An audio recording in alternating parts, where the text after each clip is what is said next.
الله الرحمن الرحيم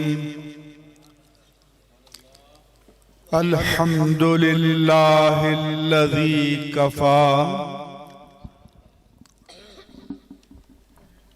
الصلاة والسلام على عباده الذين اصطفى خصوصا على حبيبنا وحبيب ربنا الأعلى خاتم الأنبياء إمام الرسل والأنبياء سيدنا ومولانا ومأوانا وملجانا محمد المصطفى وعلى آله أهل التقى والنقى وعلى أصحابه أهل الصدق والصفاء وعلى كل من تبعهم بإحسان إلى يوم الجزاء وبعد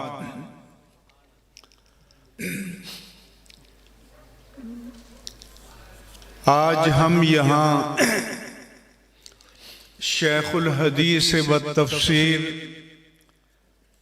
حضرت خواجہ عبدالحی رحمہ اللہ تعالی کے عرس مبارک کی تقریب میں جمع ہیں۔ سب سے پہلے میں دعا کرتا ہوں کہ اللہ تبارک و تعالی ان کے درجات عالیہ کو اپنی بارگاہ میں اور بلند فرمائے، اور اللہ تعالیٰ ان کا فیض ان کے تمام متعلقین، متوسلین، محبین اور مریدین پر تا قیامت جاری و ساری فرمائے۔ آستانہ عالیہ خواجہ عبدالحی کے سجادہ نشین بابا جی خواجہ محمد مشتاق حسین چشتی صاحب اور مولانا قاری عطاء الرحمن ثاقب رضوی صاحب اور خواجہ عبدالحی ایجوکیشنل کمپلیکس کے تمام منتظمین، بانیان اور اس ادارے کے معاملات کو چلانے والی ٹیم کے معزز اراکین اور تمام شرکائے مجلس، سب سے پہلے میں حضرت محترم پیر طریقت صاحبزادہ حسان حسیب الرحمن صاحب زید مجدہم سجادہ نشین آستانہ عالیہ عیدگاہ شریف راول پنڈی کا شکر گزار ہوں کہ مولانا قاری ظفر احمد نورانی صاحب نے اور اس آستانہ عالیہ کے خدام نے مجھ سے فرمائش کی تھی کہ میں صاحبزادہ صاحب سے گزارش کروں کہ یہاں تشریف لائیں۔ میں نے حضرت سے گزارش کی، حضرت تشریف لائے اور بہت بہترین خطاب فرمایا۔ اللہ تعالی ہم سب کو اسے سمجھنے، سمجھ کر قبول کرنے اور قبول کر کے عمل کرنے کی توفیق عطا فرمائے۔ حضرت نے اولیاء کاملین کے مقام کو بیان فرمایا۔ اللہ تعالیٰ فرماتا ہے ان الذین قالوا ربنا اللہ، بے شک جن لوگوں نے ایک بار کہہ دیا کہ ہمارا رب اللہ ہے، ثم استقاموا، پھر آندھی آئے، طوفان آئے، حالات ناسازگار ہی کیوں نہ ہوں، خطرات کا کتنا ہی سامنا کیوں نہ ہو، وہ اس کلمہ حق پر ڈٹے رہے، جمے رہے، ان کے قدم ڈگمگائے نہیں۔ تو اللہ فرماتا ہے کہ تتنزل علیہم الملائکہ، جب دنیا سے ان کی روح کی پرواز کا وقت آتا ہے تو فرشتے ان کی روح کے استقبال کے لیے زمین پر اترتے ہیں اور بشارت دیتے ہیں کہ اللہ تخافوا ولا تحزنوا وابشروا بالجنۃ التی کنتم توعدون، تمہیں آنے والی کسی بات کا خوف نہیں ہونا چاہیے، گزشتہ کسی بات کا رنج و ملال نہیں ہونا چاہیے، اور اس جنت کی بشارت سنو جس کا تم سے وعدہ کیا گیا تھا۔ وَلَكُمْ فِيهَا مَا تَشْتَهِي أَنفُسُكُمْ، اور تمہارے لیے اس جنت میں وہ ساری نعمتیں ہوں گی جن کی تم خواہش کرو گے، اور جب خواہش کرو گے تو اللہ فرماتا ہے کہ وَدَانِيَةً عَلَيْهِمْ ظِلَالُهَا وَذُلِّلَتْ قُطُوفُهَا تَذْلِيلًا، کہ ان جنت کے باغات کے جو درخت ہیں ان کے سائے جھکے ہوئے ہوں گے، اور جب کوئی جنتی ان کی خواہش کرے گا تو ہاتھ بھی بڑھانا نہیں پڑے گا، خوشے جھک کر ان کے سامنے آ جائیں گے۔ وَلَكُمْ فِيهَا مَا تَدَّعُونَ، اور جس کی تم کبھی بڑی چاہت سے دعائیں کرتے تھے وہاں بن مانگے تمہیں وہ سب کچھ مل جائے گا۔ نُزُلًا مِّنْ غَفُورٍ رَحِيمٍ، اللہ فرماتا ہے کہ بندہ مہمان ہوگا اور رب غفور الرحیم میزبان ہوگا، اس کی طرف سے یہ میزبانی ہوگی اپنے بندوں کے لیے۔ یہ مقام اللہ تعالیٰ نے قرآن کریم میں بیان فرمایا۔ حضور سے پوچھا گیا کہ ولی کون ہوتا ہے؟ فرمایا الذین اذا رؤوا ذکر اللہ، جب ان کے چہرے پر نظر پڑے تو اللہ یاد آ جائے۔ یہ ولی کی پہچان ہے۔ قرآن میں ہے کہ حدیث پاک میں کہ زینوا القرآن باصواتکم وحسنوا القرآن باصواتکم، اپنی آوازوں سے قرآن میں حسن پیدا کرو، جمال پیدا کرو۔ تو پوچھا گیا حضرت طلق سے کہ اللہ کے رسول فرماتے ہیں کہ اپنی آوازوں سے قرآن میں حسن پیدا کرو تو کیسے پیدا ہوتا ہے؟ فرمایا الذی یقرأ وأریت یخشی اللہ، کہ جب وہ پڑھے تو تمہیں لگے کہ اس کے دل میں اللہ کا خوف ہے، اللہ کی خشیت ہے، وہ قرآن ان پر اثر کرے۔ فرمایا اذا ذکر اللہ، وجلت قلوبہم، جب اللہ کا ذکر کیا جائے تو ان کے دل دہل جاتے ہیں، لرز جاتے ہیں۔ وَإِذَا تُلِيَتْ عَلَيْهِمْ آيَاتُهُ زَادَتْهُمْ ایمانا، اور جب آیات قرآنی کی تلاوت کی جاتی ہے تو ان کے ایمان کو تقویت ملتی ہے۔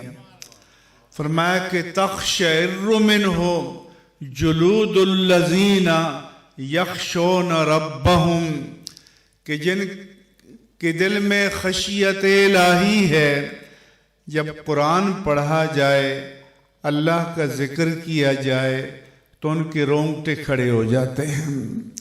ثم تلین جلودہم وقلوبہم الی ذکر اللہ، پھر اللہ کی یاد سے ان کی کھالیں اور ان کے دل نرم ہو جاتے ہیں، تو ان پر اثر مرتب ہوتا ہے۔ ہمارا مسئلہ یہ ہے کہ ہم زبان سے دعوے کرتے ہیں، مگر ہر دعویٰ دلیل چاہتا ہے۔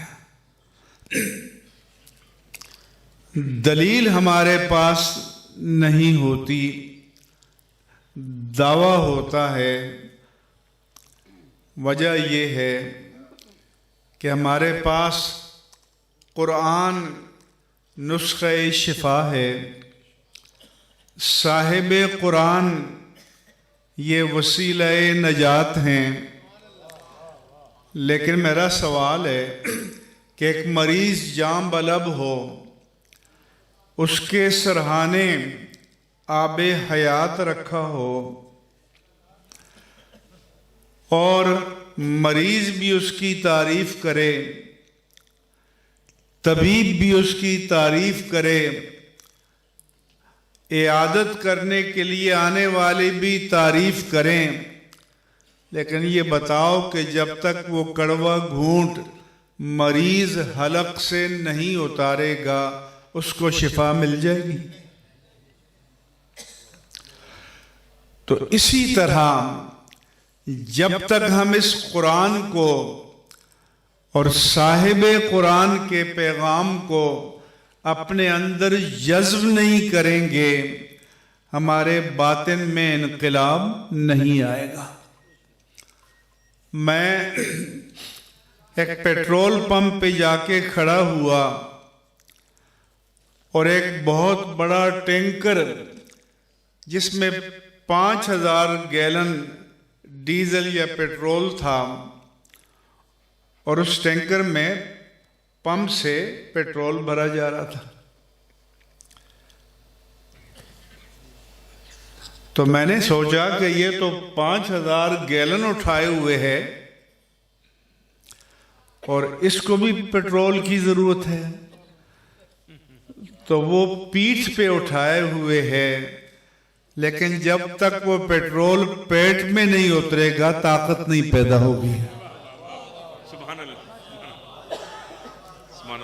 اسی طرح سے ہم جب اللہ کے کلام کو، اللہ کے رسول کے فرمان کو، اللہ کے اولیاء کی تعلیمات کو اپنے وجود میں نہیں اتاریں گے، محض تعریف کرنے سے انقلاب نہیں آئے گا۔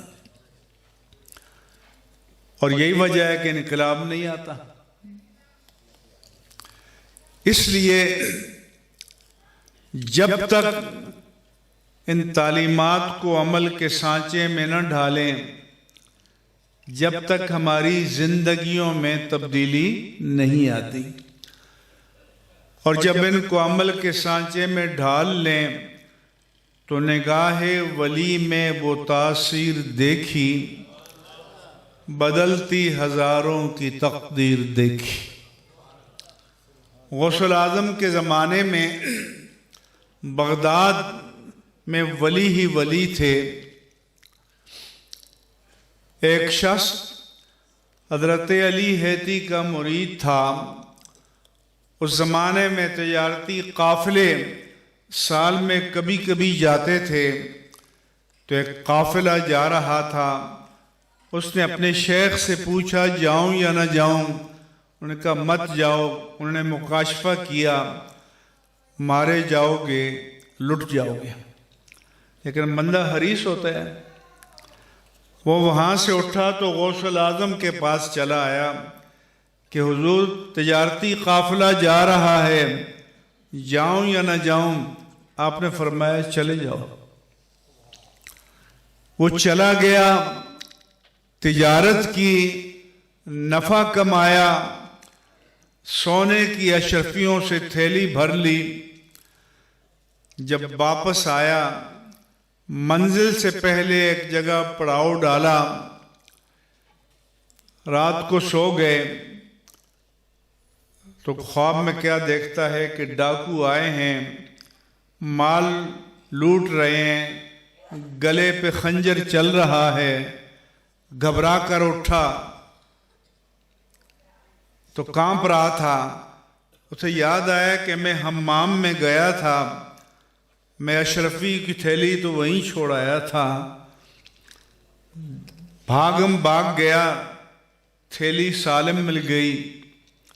واپس بغداد میں داخل ہوا تو دل میں خیال آیا کہ پہلے اپنے شیخ کے پاس جاؤں جنہوں نے جانے سے منع کیا تھا، یا غوث اعظم کے پاس جاؤں جنہوں نے جانے کی اجازت دی تھی۔ اتنے میں ان کے شیخ سامنے آئے، فرمایا تردد نہ کرو، میں نے جو کہا تھا تمہارے ساتھ وہی ہونے والا تھا، لیکن تم جانے سے پہلے غوث اعظم کے پاس چلے گئے۔ جو عالم بیداری میں ہونے والا تھا اللہ نے خواب میں منتقل فرما دیا۔ لیکن نگاہ ولی کب تاثیر کرتی ہے؟ جب آئینہ قلب شفاف ہو، اور اگر آئینہ قلب داغدار ہو، میلا ہو، تو اس پر نور بھی اثر نہیں کرتا۔ اللہ نے فرمایا کہ کلا بل ران علی قلوبہم ما یکسبون، ان کے کرتوتوں کی وجہ سے ان کے دلوں پر زنگ چڑھ چکا ہے۔ تو جب آپ مکان کو کوئی نیا رنگ رنگنا چاہتے ہیں تو پہلے رنگ کو کھرچتے ہیں، اسکریچ کرتے ہیں، بٹی مارتے ہیں، کیونکہ اگر اسی پر دوسرا کوٹ چڑھا دیں تو چند دنوں میں پوپڑیاں بن کر گر جائے گا۔ تو اس نئے رنگ کو جمانے کے لیے پہلا رنگ اتارنا پڑتا ہے، بٹی پھیرنی پڑتی ہے، زمین کو چکنا بنانا پڑتا ہے، اس کو شفاف بنانا پڑتا ہے۔ تو اگر ان اولیاء کا رنگ بھی چڑھانا ہے تو پہلے قلب کی میل کو پاک کرنا ہوگا، گناہوں کی، بدعمالیوں کی جو تہیں چڑھی ہوئی ہیں ان کو کھرچ کر صاف کرنا ہوگا۔ جب صاف کرو گے تو رنگ چڑھ جائے گا، صاف نہیں کرو گے تو رنگ نہیں چڑھے گا۔ اللہ نے فرمایا صبغۃ اللہ، اللہ کا رنگ، ومن احسن من اللہ صبغہ، اور اللہ سے زیادہ حسین رنگ کس کا ہو سکتا ہے؟ تو اللہ کا حسین رنگ اللہ والوں کے ذریعے چڑھتا ہے، مگر اس قلب اور اس روح پر چڑھتا ہے کہ جو اپنے بدعمالیوں کے کرتوتوں سے توبہ کر کے اپنی لوح قلب کو صاف کر لیں۔ سو جنہوں نے آنا ہے تو وہ کوئی ارادہ لے کر آئیں، مارے باندھے نہ بیٹھے ہوں، جو بیان کیا جائے سر کے اوپر سے گزر جائے، اندر کی دنیا میں کوئی تبدیلی نہ آئے، تو پھر جو پوری ملت کا حال ہے آپ کے سامنے ہے، پوری قوم کا جو حال ہے آپ کے سامنے ہے کہ 1.5 ارب مسلمان ہیں، اور 80 لاکھ یہودی فلسطینیوں کا قتل عام کر رہے ہیں، تو یہ 1.5 ارب کسی کام کے ہیں؟ ان کا کوئی وزن ہے؟ ان کی کوئی اہمیت ہے؟ 57 مسلم ممالک کے حکمران ہیں، ان کو کوئی غیرت آئی؟ کوئی حمیت آئی؟ انہیں احساس ہوا کہ اس سرزمین کے ہمارے بھائی کہ جس سرزمین کو نے معراج کی شب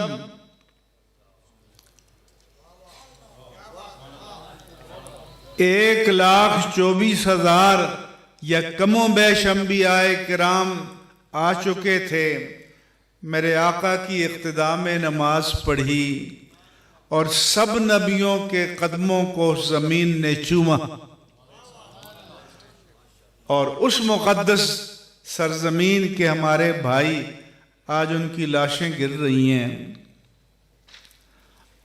اور پوری امت بے حس ہے۔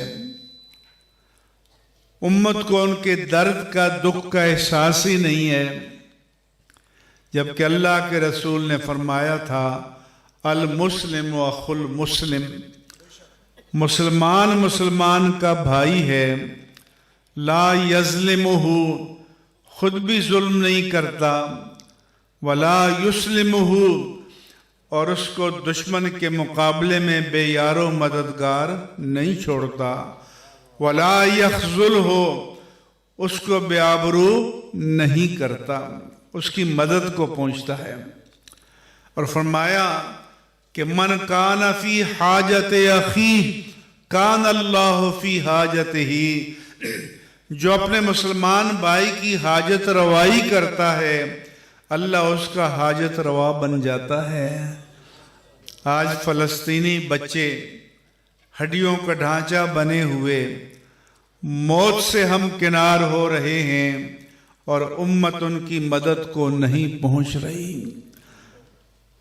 فرمایا من ستر مسلمن سترہ اللہ یوم القیامہ، جو مسلمان کی پردہ پوشی کرے گا اللہ قیامت میں اس کی پردہ پوشی کرے گا۔ ومن فرج عن مسلم من قربۃ فرج اللہ عنہ قربۃ من قرباتہ یوم القیامہ، کہ جو مسلمان کی ایک تکلیف کو دور کرے گا اللہ حشر میں اس کی تکالیف کو دور کرے گا۔ اس لیے اس امت کو فلسطین کے مسلمانوں کے دکھ کو، درد کو، کرب کو محسوس کرنا چاہیے، ورنہ اخوت اسلامی کے زبانی دعوے کس کام کے، جس دعوے کے پیچھے دلیل نہ ہو۔ میں اس آستانہ عالیہ کے جو خدام ہیں، جو خدمت گزار ہیں، ان کو مبارکباد پیش کرتا ہوں کہ انہوں نے یہاں ایجوکیشنل کمپلیکس قائم کیا، تعلیمی نظام قائم کیا، یہاں دینی ادارہ قائم کیا، اور جیسا صاحبزادہ سے فرما رہے تھے کہ اصل تو بزرگوں کا مشن ہے۔ آج آراس ہیں، لنگر ہے، دیگیں پکتی ہیں، لنگر بٹتے ہیں، لیکن ان بزرگوں کا جو تعلیمی سلسلہ تھا آستانے ویران ہیں۔ تو اس لیے میں ان آستانوں کے ساتھ کھڑا ہوں جن آستانوں والے اپنے بزرگوں کی تعلیمات کے ساتھ کھڑے ہیں، اور آستانہ عالیہ عیدگاہ شریف سے بھی میں نے گزارش کی تھی، اور الحمدللہ آج وہاں اعلیٰ معیار کا تعلیمی ادارہ قائم ہے، اور یہ بھی انشاءاللہ پاکستان کے تمام شہروں میں اپنا نیٹ ورک قائم کریں گے، اور جب آپ علم کے نور کو پھیلائیں گے تو خواجہ عبدالحی کا نور خود پھیلتا چلا جائے گا۔